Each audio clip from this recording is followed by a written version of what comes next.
On va revenir sur ce nouveau bras de fer qui nous paraît essentiel, qui est en train de s'opérer entre les États-Unis, bien évidemment la Russie, mais il y a la Chine qui rentre en compte. Oui, bien sûr. Qui rentre en jeu. Ce nouvel ordre mondial. Hier, Joe Biden est arrivé en Pologne. Il va se déplacer en Pologne pendant 48 heures. Il est aux portes de la guerre, à 80 km de la frontière ukrainienne. Et il parle, vous allez le découvrir, il est face aux militaires américains et il parle de ce nouvel ordre mondial et de ce combat entre les démocraties et les autocraties. Le monde ne sera pas le même, et ce n'est pas à cause de l'Ukraine. Mais il ne sera pas le même dans 10 ou 15 ans, en ce qui concerne nos structures organisationnelles. La question est de savoir qui va l'emporter. Notre démocratie va-t-elle prévaloir, ainsi que les valeurs que nous partageons ? Ou alors, est-ce que ce sont les autocraties qui vont l'emporter ? Et c'est vraiment ce qui est en jeu. Ce que vous faites a donc des conséquences, vraiment de grandes conséquences. Charles Gave, comment vous décodez, décryptez ce que vient de dire Joe Biden ? On essaye de nous ramener dans le vieux débat, si vous voulez, il y a les bons et les méchants. Et puis ça me paraît un débat qui est complètement dépassé, parce que, sans vouloir trahir de grands secrets, on a beaucoup de problèmes avec nos démocraties aujourd'hui. Elles sont un petit peu douteuses dans la façon dont on maintient au pouvoir, et puis... Comment dire aussi... Enfin, c'est mieux d'avoir des démocraties douteuses que des... Disons, elles sont de plus en plus dysfonctionnelles. Elles sont de plus en plus dysfonctionnelles, les démocraties. Quand vous avez, par exemple en France, 360 députés, ou je ne sais plus combien il y en avait, qui avaient été élus par 18% du corps électoral, vous n'avez pas l'impression que c'est la volonté du peuple. La seule démocratie qui existe au monde aujourd'hui, techniquement, c'est la Suisse, puisque c'est le souverain qui a le peuple. Avec des référendums réguliers. Avec des référendums réguliers. Aujourd'hui, qu'on le veuille ou non, la démocratie, c'est devenu des espèces de classes dirigeantes qui prennent le pouvoir grâce à des techniques...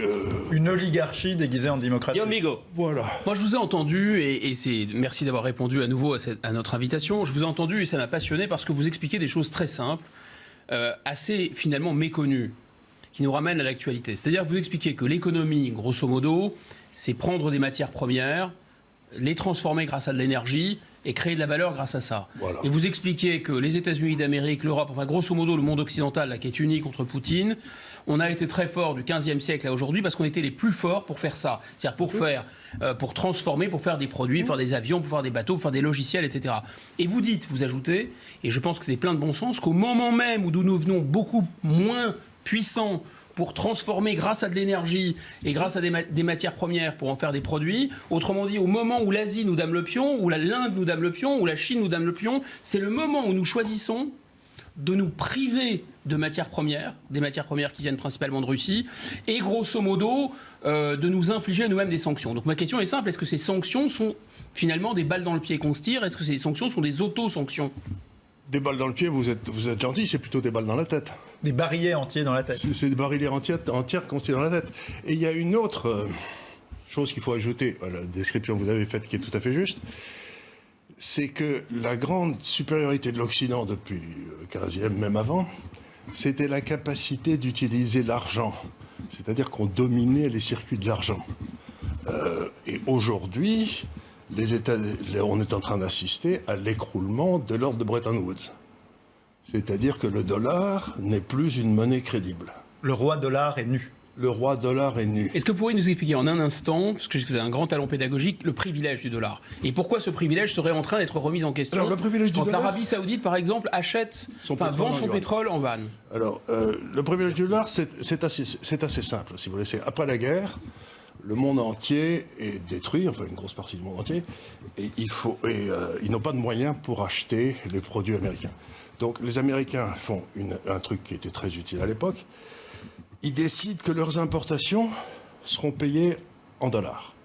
C'est-à-dire que quelque part, si vous achetez des voitures au Japon, vous n'avez pas en échange à leur vendre des avions, vous pouvez leur filer des petits bouts de papier vert. Et c'est ce que Rueff appelle le privilège impérial. C'est-à-dire que vous payez avec des bouts de papier votre émis par la Fed. Voilà. Ouais. Ces bouts de papier apparaissent à l'extérieur, deviennent des réserves de change, en France, en Italie ou n'importe où, et ensuite sont réinvestis dans le déficit budgétaire américain. C'est-à-dire qu'en temps normal, si vous achetez trop à l'étranger et que vous vous appauvrissez, votre monnaie elle baisse. Mais là, comme les gens vont défendre le dollar à la place des États-Unis. À la place des dollars. Et ce qui se passe, c'est que les dollars reviennent aux États-Unis et financent le déficit budgétaire. C'est le déficit. Donc ils peuvent s'endetter ad libitum. Il y a une infinité. Mais ça ne marche qu'à condition que le dollar reste extérieur et en dehors du contrôle des États-Unis. Et il y a une quinzaine d'années, sentant leur affaiblissement, les États-Unis, et après 9/11, les États-Unis ont décidé que quiconque utiliserait le dollar pourrait être mis responsable devant la loi américaine. Ce qui est arrivé à la BNP, qui est arrivé à la BNP, qui a fait du commerce avec l'Iran et qui a été sanctionné. L'extraterritorialisation de la loi américaine sur le dollar. À cette époque, j'avais écrit des papiers en disant c'est la fin du dollar, ça va prendre le temps que ça faut. Aujourd'hui, la Russie arrive à des réserves de change importantes. Ils avaient été beaucoup sortis du dollar parce qu'ils avaient un peu la truc du dollar, mais ils avaient beaucoup en euros. Et on leur dit, on gèle vos réserves de change. Mais je ne sais pas si vous savez la façon dont le monde est organisé, mais là, il y a la Banque des règlements internationaux, qui est la banque centrale des banques centrales, dans laquelle je crois il y a 40 banques centrales qui discutent tout le temps entre elles. Et jamais on n'avait fait ça à une banque centrale d'un des 40. Jamais. C'est-à-dire que là, les sanctions qu'on prend contre la Russie de geler ses réserves de change dans des monnaies qui ne sont pas le rouble, c'est une sanction tout à fait sans précédent. C'est une sanction absolument sans précédent. Est-ce qu'on sait combien ça représente en termes de À peu près milliards 50% de leurs sanctions, à peu près 200 milliards de dollars. De leur réserve, à peu près 200 milliards de dollars. C'est-à-dire qu'on a privé la Russie de ses réserves de change qu'elle avait honnêtement gagnées, puisqu'elle avait vendu des réserves. Ce qui veut dire quoi? Ce qui veut dire aujourd'hui, plus personne ne peut plus avoir confiance dans le dollar. Vous êtes l'Arabie Saoudite, vous avez vos réserves de change en dollars, et d'un seul coup, vous vous dites, mais s'il y a une révolte en Arabie Saoudite, on va me piquer mes réserves sous prétexte que maintenant je sens mauvais, quoi. Et donc on se tourne vers la Chine. C'est ça l'idée. Mais à ce moment-là, ça veut dire que vous devez... Je reviens en arrière une seconde. Toute l'Asie commerce entre eux en dollars. Quand la Corée vend à Taïwan, ils se vendent en dollars. Et donc, ils ont besoin de réserves de change. Et les sociétés privées ont elles-mêmes besoin de réserves de change. Tout le commerce du pétrole est en dollars. Tout le commerce des matières premières est en dollars. C'est-à-dire que tout le secteur privé et le secteur public, partout dans le monde, doivent garder des réserves de change, aussi bien privées que publiques, absolument gigantesques, pour pouvoir faire leur... Donc on va passer à autre chose qu'au dollar. On va passer... Mais deuxième effet, il y a un appauvrissement, puisque pour éviter la hausse du prix des matières premières, on doit recréer de la monnaie.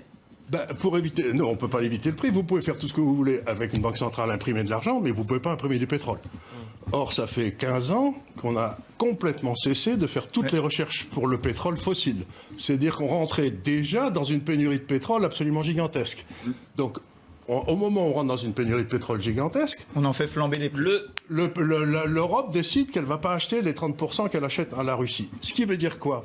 Ce qui veut dire qu'on va l'acheter ailleurs et qu'on n'aura pas les contrats à long terme de la Russie. C'est-à-dire que l'Europe va se retrouver assez facilement et très, très évidemment le pays où le travail est le plus cher, le pays où les contraintes réglementaires sont les plus chères et le pays où l'énergie est la plus chère. Et on parle de sur l'énergie, réindustrialisation. justement, Monsieur Gap, il y a Emmanuel Macron, hier, on va l'écouter dans un instant, à l'issue d'un sommet européen, explique qu'il veut mutualiser le gaz en Europe. C'est-à-dire qu'on va faire...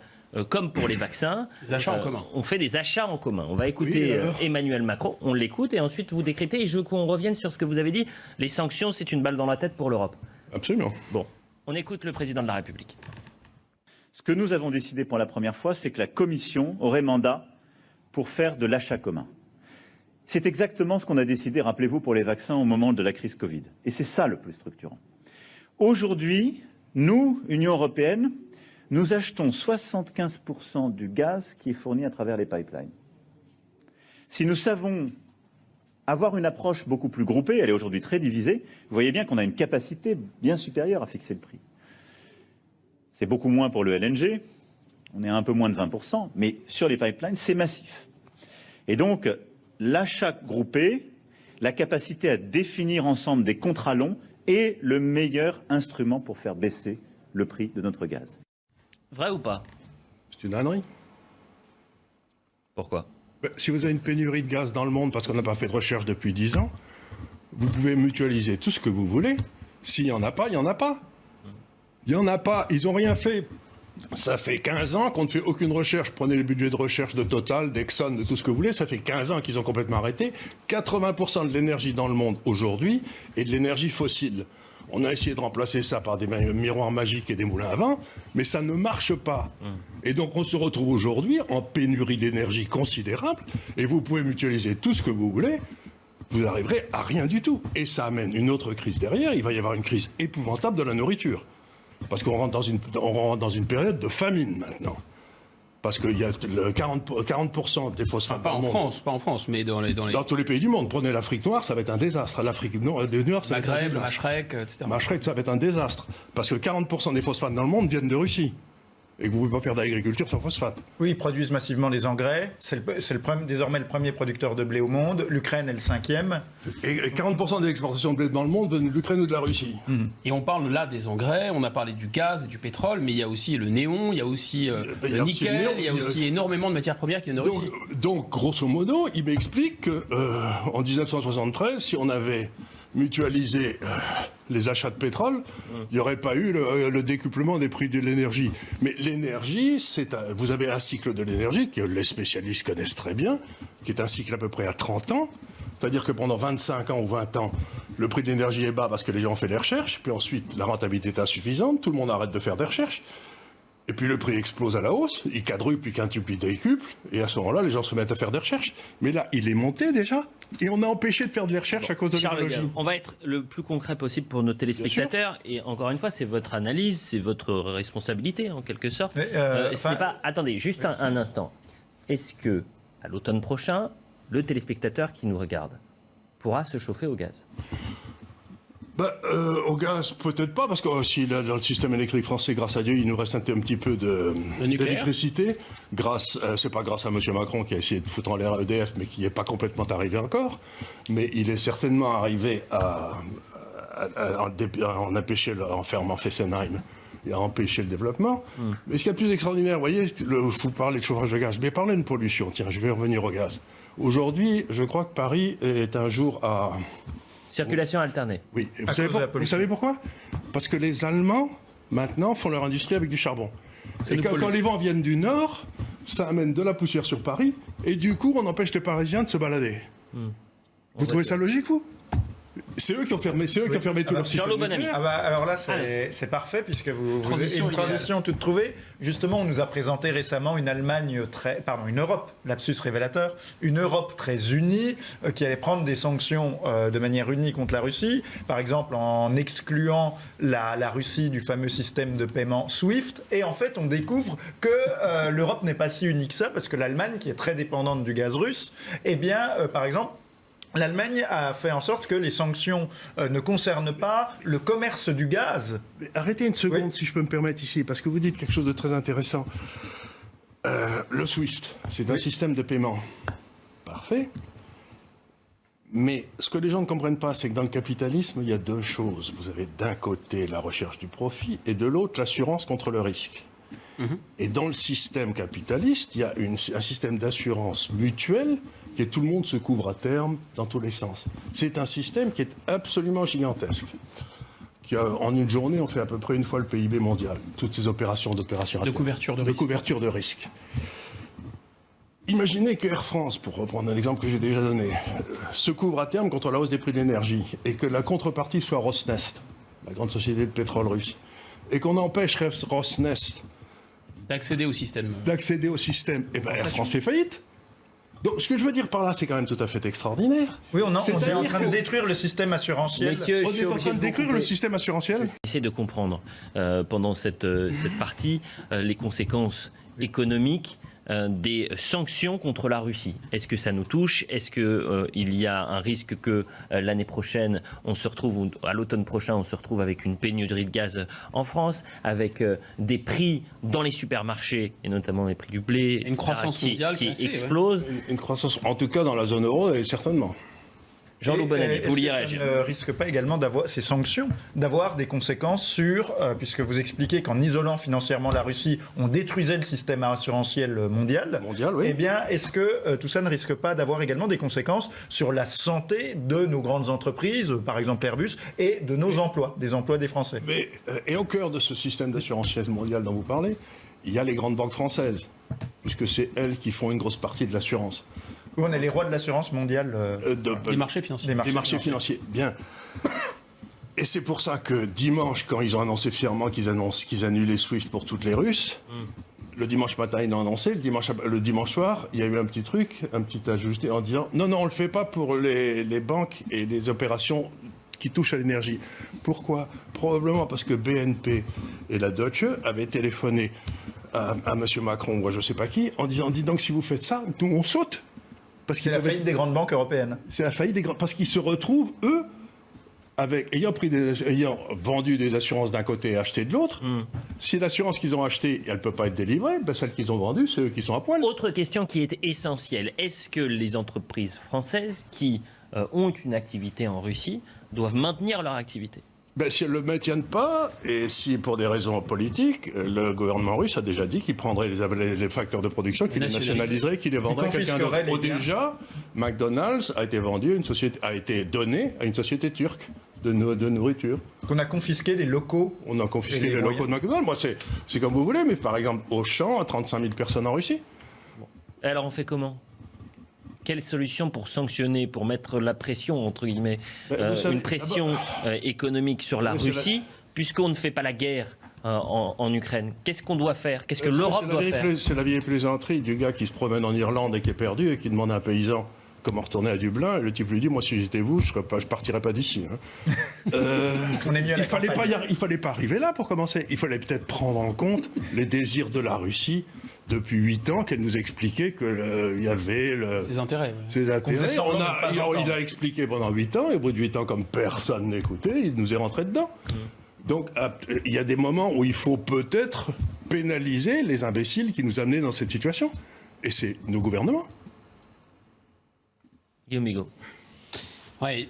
C'est-à-dire que vous n'achetez pas cette idée que c'est le système démocratique contre le système autoritaire. Et est-ce que vous pensez qu'en adoptant cette position, on va dire morale finalement, moralisatrice de politique, des valeurs comme on dit, est-ce qu'on s'isole ? Est-ce que finalement le reste du monde, l'Inde, l'Afrique, l'Amérique... Aucun n'a voté pour aucun de ces pays, ni l'Afrique, ni l'Inde, C'est là où je voulais vous ni amener. la Chine, n'ont voté à l'ONU pour mettre quoi que ce soit. Ils se sont abstenus. Donc ces pays se disent, ce sont des hypocrites, c'est une affaire intra-européenne, et quand ils ont attaqué un l'Irak... petit peu l'histoire de la famille Biden avec l'Ukraine. Allez-y. C'est Hunter. Il y a Hunter Biden, le fils qui est corrompu comme tout, qui est touché des trucs de corruption. Il n'y a pas de pays plus corrompu que l'Ukraine, hein, faut le savoir. Oui, c'est un pays extrêmement corrompu. Et on le sait très bien. Et la Cour de justice européenne vient de dire qu'elle n'avait pas retrouvé la trace des 12 milliards qui avaient été donnés à l'Ukraine. Donc, si vous voulez... Des 12 milliards de subventions européennes qui sont évaluées dans la nature. On sait très bien qu'on connaît les 7 hommes les plus riches d'Ukraine. Ils vivent tous à Londres. Et personne n'a été leur piquer leur pognon. Donc ça, c'est un... Monsieur Zelensky lui-même était impliqué dans les Pandora Papers. Absolument. Bien, donc tout ça, c'est pas pour dire que je suis pour l'invasion de l'Ukraine. Je dis simplement que un homme comme Biden, par exemple, quand son fils a commencé à être mis en question par les autorités judiciaires, qui pour une fois étaient justes en Ukraine, il a exigé que ce procureur soit viré. Et sinon, les Ukrainiens ne touchaient pas le milliard de dollars. Ils argumentent l'inverse, à Washington. Ils disent l'inverse. Mais on le voit, il y a on voit c'est Biden important, qui se félicite. Encore une fois, c'est votre analyse et c'est important. Non, c'est pas mon analyse, c'est qu'on voit Biden se félicitant d'avoir fait virer le procureur qui a été du moins, est-ce qu'on peut édulcorer un peu les Oui, mais justement, Biden a enlevé un juge qui ne poursuivait personne. C'est comme ça c'est comme ça que Washington présente cette information. Personne. J'ai l'impression qu'on est parti un peu trop loin. Non, il ne faut pas aller vers l'Ukraine ou l'invasion. Il nous reste 2 minutes et je veux qu'on arrive à... Ce qu'il faut dire, c'est quelque chose de tout simple, si vous voulez. C'est que non seulement on est en train de perdre la domination énergétique, notre capacité à transformer l'énergie dans des bonnes conditions et à être rentable, mais on a dominé les circuits de l'argent complètement, comme je l'ai expliqué tout à l'heure. Et les circuits de l'argent sont en train de passer maintenant à la Chine, à la Russie, à l'Inde, c'est-à-dire qu'on est en train de perdre la mainmise totale qu'on a eue sur les circuits financiers depuis 5 Les siècles. sanctions qu'on prend contre la Russie, paradoxalement, accélèrent le déclin de l'Occident. Accélère Et le la déclin de l'Occident. désoccidentalisation du monde. Et force les autres à sortir de nos monnaies. Puisque nos monnaies, maintenant, on en a fait un outil impérial. Politique qui, du coup, n'apparaît plus comme Où fiable. notre morale devient l'occasion de les couper de notre monnaie, de leur monnaie. Donc, ils en tirent les conséquences et ils en sortent. Ils en tirent les conséquences, ils en sortent. Donc, C'est-à-dire si on- qu'ils disent, si ça vous fait rien, mon épargne, je la garde pour moi. Donc vous dites que c'est une affaire évidemment très regrettable que la Russie envahisse un État comme tout souverain, le monde, c'est affreux bien sûr. pour les civils, Regrettable et mais en condamnable. défendant nos valeurs, on abîme la valeur de nos économies et aussi notre puissance. De notre finalement. influence. En Et défendant notre nos valeurs, influence. bien sûr, mais en même temps, la plupart de ces gens vous disent, écoutez, ce qui s'est passé en Serbie, c'était pas bien normal. Ce qui s'est passé, ce qu'on est en train de tuer des enfants comme on peut au Yémen, on est en train on a envahi l'Irak, on a fait je sais pas combien de dizaines de milliers de morts, ou de centaines de milliers de morts. Donc ils ont une petite impression que nous, on a le droit d'envahir. C'est un peu hypocrite. Quoi. Oui. Et que eux, ils sont un deux poids, deux mesures, deux d'un poids, deux Occident mesures. hypocrite. Donc ils disent, écoutez, vous êtes gentil, mais votre morale, vous la mettez où je pense, quoi. Puisque vous-même, quand c'était votre intérêt, vous Terminé. n'avez pas hésité à bombarder la Serbie ou à envahir l'Irak C'est- contre le droit C'était international. un autre Sans- contexte sans quand même, aucune l'Irak et vérification de l'Ukraine. Mais C'était pas une il y démocratie, avait pas- l'Irak, oui. Voilà, c'était pas l'Irak et l'Ukraine. Alors quand c'est pas une démocratie, on a le droit d'envahir et de comparaison. bombarder les civils. Je dis simplement que Bravo, comparaison. Non, la morale de l'histoire, c'est comparaison n'est pas raison. Voilà, c'est juste ça. Bien sûr qu'on n'a pas le droit de bombarder. C'est terminé. On a le droit de bombarder personne. Merci Charles Gave.